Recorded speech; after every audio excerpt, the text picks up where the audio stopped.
Hey guys, welcome to another video. This is another yard video. Today I want to highlight these beautiful flowers here.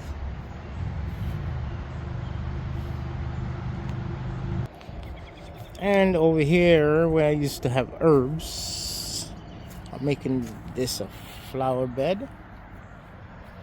And the next one, I plant some roses. And of course, the lettuce is still here. But this is not why I'm featuring this video today.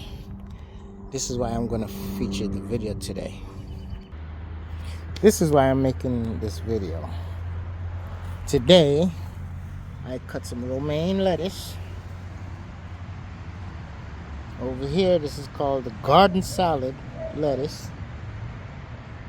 I cut some basil, green basil, and I cut some red basil.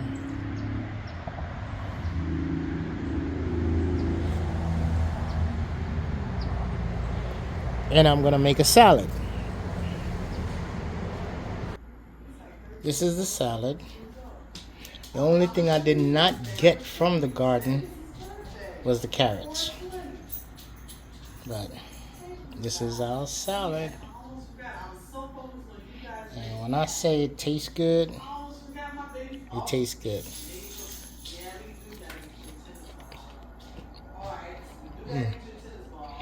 If you guys making a salad, try to put some fresh basil and parsley in it, and that taste will change your life. Thanks for watching. Catch you guys on the next one.